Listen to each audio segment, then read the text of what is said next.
get out of this alive. Di ba Hindi nakita mo dapat ito? mahuli si Renz, or else I'm dead! I'm dead! No!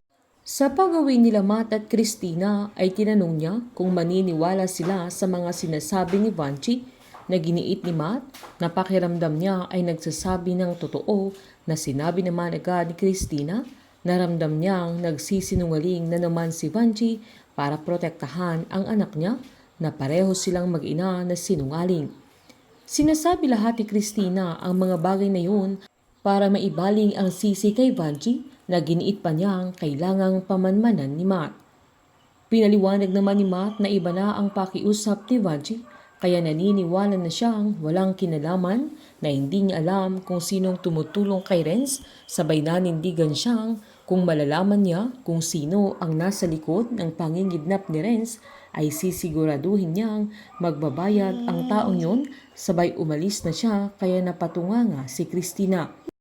Habang sa paggising ni Rose ay hiniling niya sa Diyos na ang dalangin niya ay iligtas siya sa mga kamay ni Renz at naniniwala siyang walang imposible sa Diyos na ilayo siya sa panganib, lalo na si Sandra na gusto niyang makaalis sa lugar na yun, sabay hiniling niyang tulungan siyang makalaya sa mga huling sandali ng buhay niya na gusto niyang mayakap at mahagkan ang anak niya. Habang sa pag-uusap naman nila Elsie ay giniit ni Barry na lumabas din ang totoo na si Renz ang totoong salarin na nagawa pa niyang kidnapin si Rose. Giniit pa ni Arthur na Laya na nga ay naghanap pa ng dahilan na makukulong siya. Sinaad pa ni Elsie na sa umpisa pa lang ay gusto niyang diretso na si Renz sa kulungan na pinaliwanag naman ni Luz na ngayong napatunayang si Renz talaga ang kumidnap kay Rose ay nadrap na ang kaso laban kay Sandra at Rose. Lumabas na ang totoo na galit na sinabi ni Elsie na talagang sinungaling si Renz at siya ang talagang kriminal na sinabi naman ni Luz na si Renz at ang taong tumutulong sa binata.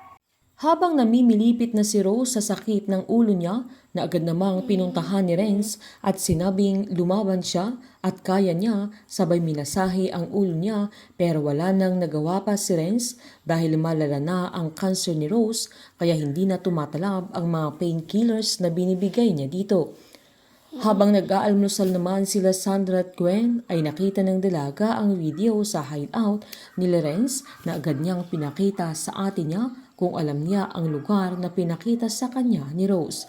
Giniit ni Sandra na kailangan nilang mahanap ang mami niya bago pa mahuli ang lahat.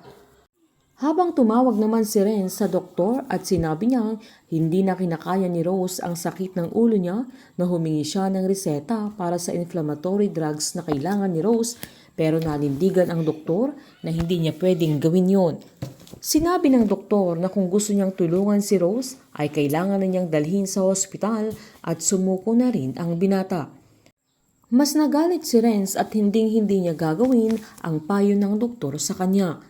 No choice naman ang binata kundi pumunta sa kondo ni Rose na sakto namang andoon sila Sandra at Gwen kaya malalaman nilang pumunta doon si Renz at malalaman na ni Sandra na nasa isang resort sa Cavite ang hideout ni Renz.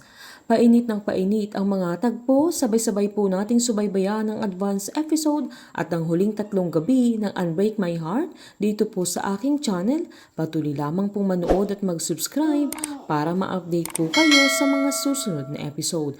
Marami pong salamat.